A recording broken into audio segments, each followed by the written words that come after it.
ยังบ่ทันได้ฮู้ว่าสิได้หรือบ่เฮาสิใจใส่เฮ็ดพยายามทุกวิธีของผู้หลักผู้ใหญ่แนะนำแน่อย่างแพงที่สุดน่ะต้นละ350,000หรือว่า450,000ไปเนาะอย่างแพงที่สุดเด้อพี่น้องเด้อเนาะอันนี้คืออย่างแพงที่สุดแล้วนี่แต่ว่าบ่คิดว่าเสา3.50 เมตรหรือว่าเสา3 เมตรน่ะอยู่ในประมาณ350,000นี่แหละโดยประมาณนั้นแหละนั่นแต่ว่าเฮาเอาเพื่อเพลงไว้นี่400,000ไปป่ะว่าเพื่อไว้ตัวนี้400,000ไปนี่บ่ฮอดดอกฮอดผู้หลักผู้ใหญ่บ่คิดซื้อ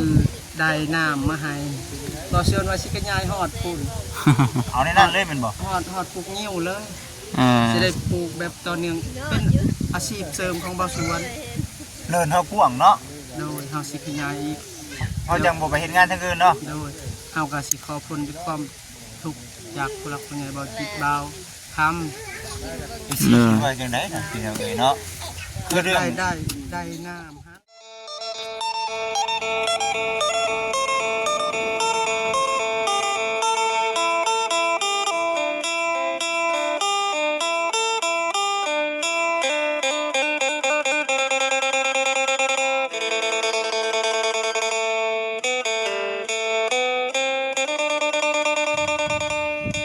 พี่น้องเนาะเปิดคลิปเปิดภาพมา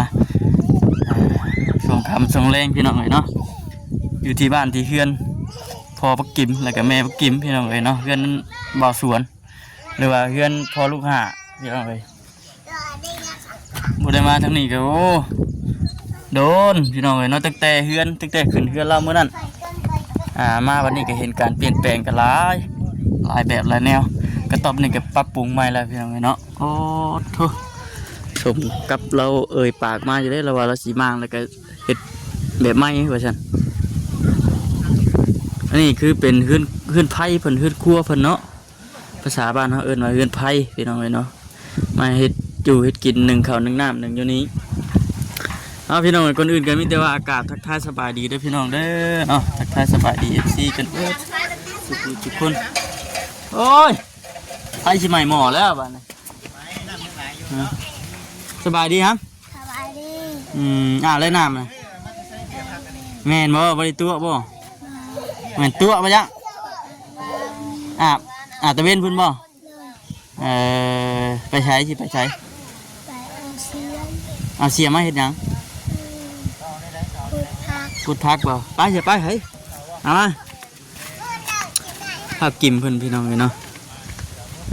เพิ่นอันนั้นกำลังต้มเฮ็ดบดพี่น้องเนาะคนสิซุปกินแมลงนี่ว่าจ๊ะเฮ็ดบดออกพี่น้องเนาะช่วงนี้ช่วงหนาวช่วงลมเฮ็ดบดออกต้มใส่กระปูนี่พูดนี่นะปูกล้ามใหญ่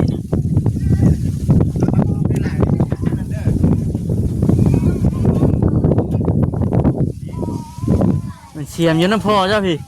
เสียมอยู่พี่ผักน้องงามเนาะวันจีเนาะสมกับเล่าชีให้ข่าวทั้งได้นะนี่วะนี่โมเมนต์เถอะ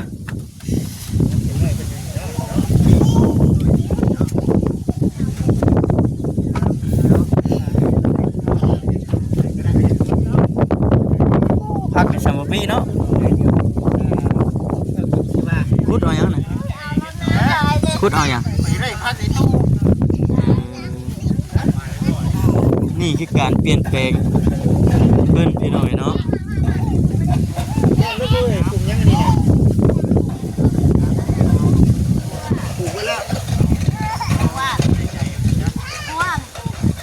เอาสบายดีเด้อสบายดีปนมาแต่หึงเนาะบุ้งนี่พักขักหยาแล้วคิดฮอดอยู่บ่ไม่ได้เห็นนะเฮิงนี่เป็นพวกมะเขือเนาะเป็นป่ะแม่นพวกมะเขือแน่มะเขือเบาเส้นมาให้ในบ้านได้30เห็นอันนายผักบัวออกอยู่บ่นายผักบัวคือบัวใหม่เนาะบอกไปบัวเซนคือว่าซื้อนายผักบัวมาให้ปลูกอยู่ตอนนั้นบ่ออกครับบ่จิตเด้อจังได๋ข่อยก็บ่เคยเห็นบ่อยู่บ่ออกปลูกนายผักบัวก็เคยเห็นแต่ปลูกหัวมัน หัวมันเด็กปลูกอะไรมันเป็นอยู่กินคือมือเวลามันเป็นดอกแล้วเพิ่นเอาในแม่นนะว่าน่าสิเป็นนั่นนี่เพิ่นมันมีในบ่เอ้ย มีในอยู่ เออ เขาบุกเนาะเขาบ่ได้เคยปลูกนั่น ปลูกในพักบัวจังเอ้าข่อยก็หาสิฮู้เลยข่อยก็ได้ คือหัวไปกับปลูกนะ เรา หลายบ่เอาหลายดิ เอาไร สิเอาอัน กิมเอาถุงยางให้เอานี่กิม อันผักอีตูผักแมงลัก มันนี่ก็ ปลูกผักแมงลัก ร้านบ่ ต้นแมงลักใส่ หลายเนาะ บ้านเราเอิ้นอีตู้ นี่ยังอันไอ้สวนเราขุดปลูกหยังซี่ ถุงเบิดถุงกาแฟบักทัว ปลูกหมกหมูยามนี่ต้องปลูกหมกหมูชื่อหมักหมูหมักแตงหมักทั่ว น้ำจะแนะนำสูงสบายอยู่บ่ ไปเฮ็ดมาเก็บถุงยางนะ ถ้าคิมหามเห็นอยู่บ่ทองยางนี่ทองยาง คุมมันยังไงนี่ ถุงบักแป้งบักทัว เถอะ โอ้ยบักหลาบักหลา ดีมาบัดหนาจะว่าสิได้เวะอันชิมน้ำลายอยู่จักจังหมากจักใด ตัดเนาะเราเฮ็ดหัวใส่อันน่ะต้นอันนี้นะ ต้นกล้วยเนาะแค่นเบิดทั่วนี่บ่เรือเด้ แล้วอุ้มลงเลยบ่เป็นจังดอกเนาะอ้าวก็ให้เพิ่นขุด สิลงมือเองบ่ เนาะก็สิขุดเอาเองมันคือว่าโคตรหั่นนะ อืม ถุงยางดอก โอ้เก่งใจแล้วเนาะ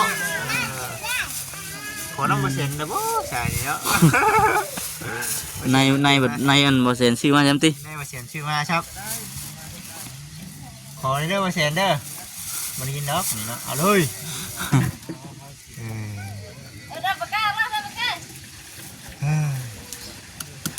กินกล้วยก็เฮ็ดถึกอยู่พี่น้องเนาะ อืม บ่เวลาบ่จิตเก่งนั่นเก่งนี่บ่มีเลยคือว่ามันมีในขายอยู่แม่นบ่ มีเยอะไหน มีในกับบ่ได้ออก บ่นี่ได้ผักอีตูนี่นะ เพราะว่ากับบ่ออกนะ เอามาใช้ฉัน เอา มาเบี้ยนบ่ บ่เซนให้ในมัน เอ้า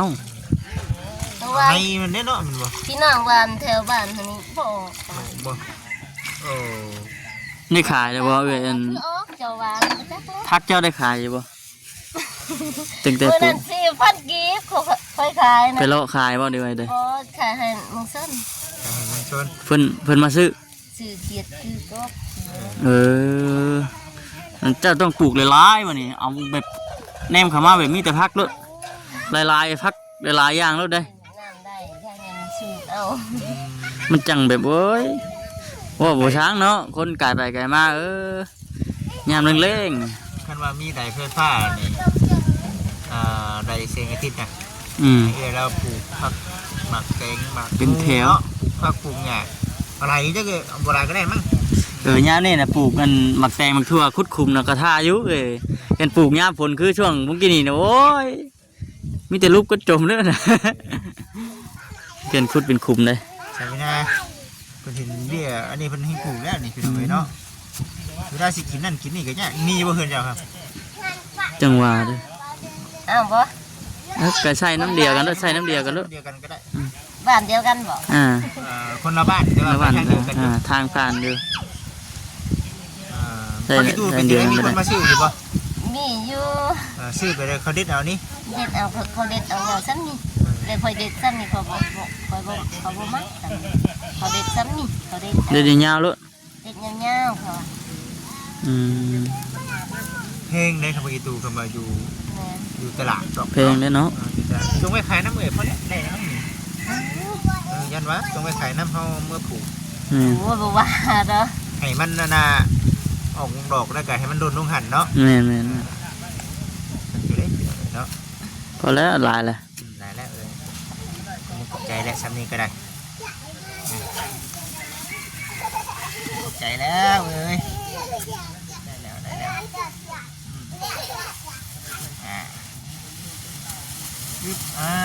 ้ดีละคนถุงเลย ทั่วแล้วก็จนเบิดเนาะมาบ่ถึกช่วงกันหมักแตงแล้วเป็นหมากเนาะเป็นมาถึกช่วงหมักแตงเป็นหมากโอ้ย มันบ่อันนั้นบักทั่ว มันก็เป็นหมากอยู่บ่ นี่อยู่ อืม เอาผมมุกกับใจละลายเลยคิดกันว่าคำปั่นกัน แม่นคุ้มทง พี่ชีพ่อเก่งได้เถอะ เฮาเมื่อปลูกพร้อมได้เอาเมื่อพังดินไว้มันก็ติดเนาะ เ ใช้ดินเนี่ยก็เกิดเนี่ยของเราเนี่ยก็มันก็โดนดงบัดนี้เนาะ ใส่ปุ้น เห็นป่ะ ใส่ปุ้น บดินห้องน้ำบ่ ไปดินของน้ำบ่ ว้าไปเบิ่งยันบ่สะอาด ชาดูเข้าไปกินนี่ บ่แซนซื้อให้ยาน้ำยานั่นใส่บ่เป็นบ่มีนะ เอ้าคือจังหวะแท้ มันถูด้วยฮะ บ่มี มันมีมันถูบ่ แม่นแล้วว่า เขา อีก ฉีดใส่ฉีดใส่พุ่มมันแห้งเด้อฉีดใส่ตัวมันแห้งมันจังกัดมันจะล่างน้ำเหรอฉีดใส่ตัวมันแห้งเนาะบ่ครับเนาะ แม่น ไอ้มันกัดเด้บ่ได้เฮาก็มีพลอยถูได้ บ่มีพอย มีพลอยบ่ แล้วบ่แซนว่าหยุดก่อนบ่มีมาสิให้ เนาะ ก่อนด้านนั้นเต็มอันนี้ก็เต็มพี่น้องไปขอเอาเป็นกรรมพุ่นแหละให้ลูกให้ หมักพุ่งกับที่แล้วมันนะพุ่งกับที่แล้วเนาะ ก็ไพ่ได้ฮะ ที่แล้ว ได้ถูก ใส่ตัวหนึ่งบ่ เออ ที่ตัวหนึ่งมันบ่ดีนะครับมันต้องคนนำมันเลยเด้อ หดน้ำคือมือ ไพ่หดน้ เคยนี่แหละหดน้ ำยังว่าไอ้ส่วน ำบ่แล้วบ่ส่วนจ้ะ อันนี้ใดนี่เขาปิงไทยโอ้ยเดี๋ยวนี้สมบูรณ์ก็ยังนี่เนาะ ปลูกได้อยู่ยามนี่นะ นี่นะปลูกซ่อนกันจะได้นี่มีกลุ่มขึ้นมาเรื่อยๆอยู่นี่ หาอันนั้นพร้อม เอ๊ะเรื่องนี้เคยปลูกอันนั้นคุ้มเนาะ ปลูกยัง ผักแพรวพร้อมมาปลูกอย่างนี้ ปลูกยังกันน่ะทั่วหมักแตงโอ้นี่บ่ครับนี่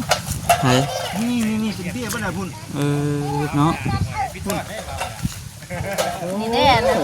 นายบักอึดแล้วบ่นุ่งสื่อให้มื้อน่ะ ดูมัน กินเอ้ย มันยังไงนี่หมูบ่ ตา แม่นั่น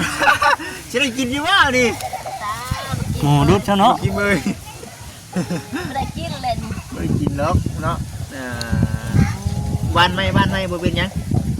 หมูว่าหมูให้ดิ โอ้น้องชาย มันเข่าว่ามันดักเข่า ข่าวทางได้นะ เครื่องบ่ หมุนเนาะมันหมุนได้จังหาปลูกไหม โอ้ต้องคุม ยังกระดูกเนี่ยแค่นี้ สูตรไอ้ส่วนให้ล่ะคุมแล้วคือเลิกแท้ คุมเลิกแค่ โอ้ต ปลูกแล้วบ่เอ้ยนี่ ถูกแหละ เบิ่งแน่พี่น้องเคยโชคนึง ศอกหนึ่งพอดี ถ้าก็เคยเห็นอันนี้เขาเอิ้นว่าบ่แม่นคุมหมักแตงเขาเอิ้นว่า คุมหมักแตงมันใหญ่เลยพี่น้องเอ้ย มันเล็กมันใหญ่ นับเด้ เหมือนคุมหมึกแตงธรรมดาเลยติ ใจธรรมดา โอ้ อันนี้ยังไม่ได้ปลูกข้อนี่นะ ยัง ยังไม่ได้ปลูกคอลง เพียงหัวเข้าปอก็เคยเห็นพี่น้องเลยสูดได้นี่เนาะว่าแล้วก็อาศัยแบบว่าเพื่อมันพ่นขึ้นมานี่เพื่อมันพ่นขึ้นมาหน้าดินได้กินด้วยนะ แม่นอะไรเบิ่ง อ๋อเพียงหัวเข้าง่ายก็ได้ เดี๋ยวสิมาเบิ่งน้ำที่ลองไปนี่นะสิมาเรื่อยอยู่กันถึง อ๋อ มาจบเรื่อยอยู่กับผมเนาะ โอ้โทษข่อยก็คือกันแล้วข่อยก็ได้ เคยกันคือกันเคยกัน โอ้ได้มียำกบๆก็เกียบเลย สบายดีมาเสียท้องสบายดี เบาจิตสบายดีเบาคำ สวัสดี ขอเลยเด้อ พอแล้วบ่ ขอเลยเด้อ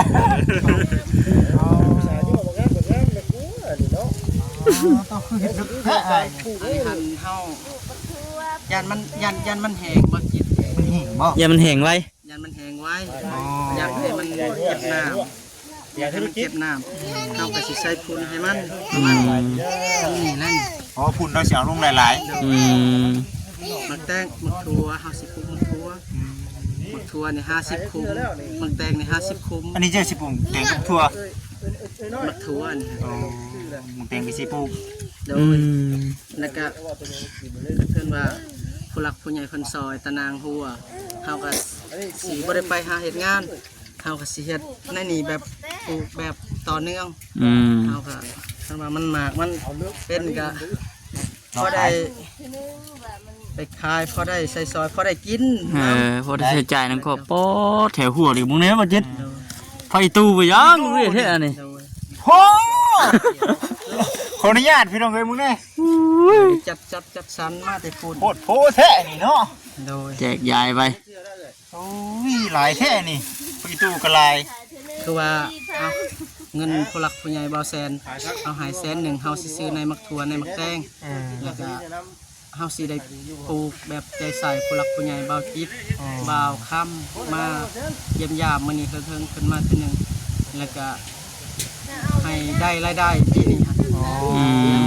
บ่จิตเชื่อว่าต้องได้ แม่นนะ สิ่งที่สำคัญนี่ไอ้ายบ่ได้เสียเงินซื้อเนาะ แม่น เรื่องพักเรื่องนี้นี่ไอ้ายปลูกเลยเนาะ โดย มีแต่ใส่เหือใส่แห้ง โดย เหือแห้งเฮาเลยแล้วหยุ่มน้ำหดเอา เฮาสิปลูกผักกาดนั่นเองแล้วก็อยากได้เสาเฮือนคันว่ามัน เจ้าเพิ่นแบบใด เสาเฮือนยัง3ต้นข้างหน้า ก็กระเถิบมอง ขายมักทั่วนี่แหละคันว่ามันเป็น ไว้หน่อยเนาะ เราส่วนว่าต้องเป็นผู้หลักผู้ใหญ่เพิ่นซอยเฮ็ดทั่วให้ มันเท่าไดเจ้าเพิ่นตัวหนึงนี่ จังหวะเฮาก็ยังบ่ทันได้ฮู้ว่าสิได้หรือบ่เฮาสิใจใส่เฮ็ดพยายามทุกวิธีของผู้หลักผู้ใหญ่แนะนำแน่ อย่างแพงที่สุดน่ะต้นละ3,500,000หรือว่า4,500,000ไปเนาะอย่างแพงที่สุดเด้อพี่น้องเด้อเนาะอันนี้คืออย่างแพงที่สุดแล้วนี่แต่ว่าบ่คิดว่าเสา3.50 เมตรหรือว่าเสา3 เมตรน่ะอยู่ในประมาณ3,500,000นี่แหละ โดยประมาณนั้นแหละ อ๋อนั่นแต่ว่าเฮาเอาเพื่อเพลงไว้นี่อ่ะ400,000ไปป่ะ โดย ว่าเพื่อไว้ตัวนี้400,000ไปนี่บ่ฮอดดอก ถ้าว่าผู้หลักผู้ใหญ่บ่คิดซื้อได้น้ำมาให้บ่เชื่อว่าสิกระยายฮอดพุ่น เอาในนั้นเลยแม่นบ่ ฮอดปลูกงิ้วเลย อ่า สิได้ปลูกแบบต่อเนื่องเป็นอาชีพเสริมของบ่าวสวน เนินเฮากว้างเนาะ โดยเฮาสิขยายอีก เฮาจังบ่ไปเฮ็ดงานทางอื่นเนาะ โดยเฮาก็สิขอผลด้วยความทุกข์จากผู้หลักผู้ใหญ่บ่จิตบ่าว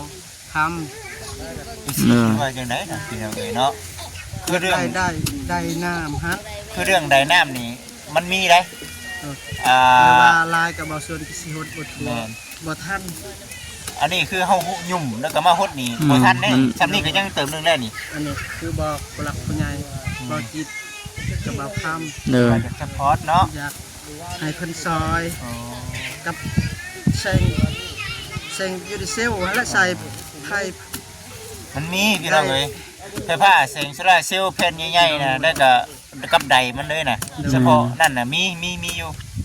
แต่ว่าเบาส่วนกับสิคอน้ำเพิ่นซ้ำนี่นี่ก็สิ น้อง ให้ น้องนั่นสิชูเอง สิหาเงินแบบ ค้าขาย ปลูกผักแบบนี้แหล้ว อืม ปลูกผักแล้วก็ไปขายปลูกมะเขือมะแตง ประมาณ10,000ไปประมาณนั้น แม่ เนาะ รวมทั้งใดกับเป็นโซลาร์เซลล์เนาะ เบาส่วนก็เห็นแล้วก็จะเป็นหดแล้ว จะเป็นต้องได้ฮดเนาะ โดย แต่หากว่ามีสิ่งนั้นเลยคือสิเอาให้มันกว้างกว่านี้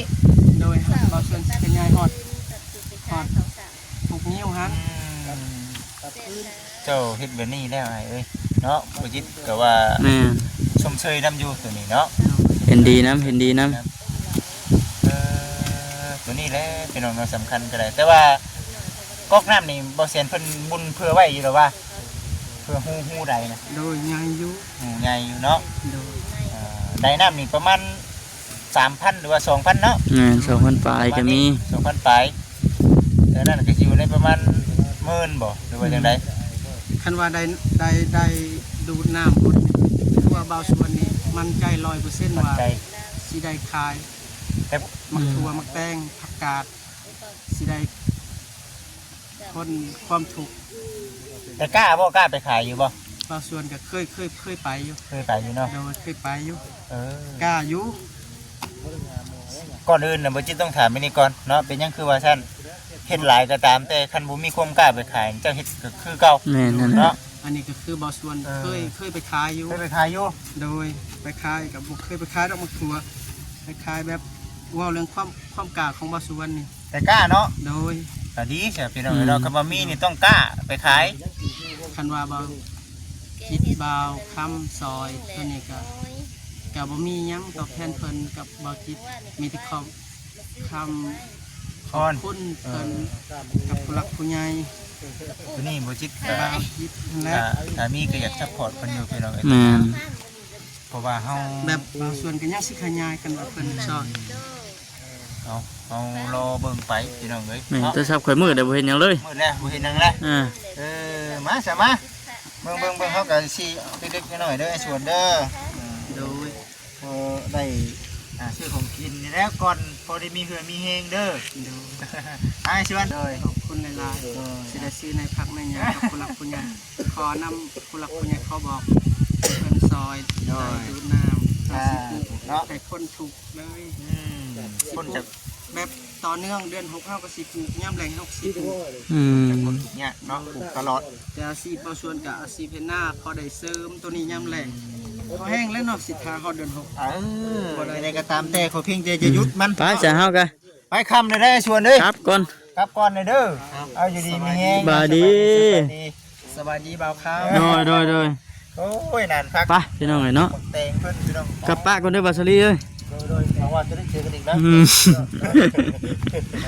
เอ้ยเด้อ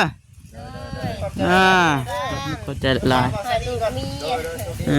ป้าพี่น้องก็อยู่ดีมีแฮงสบายดี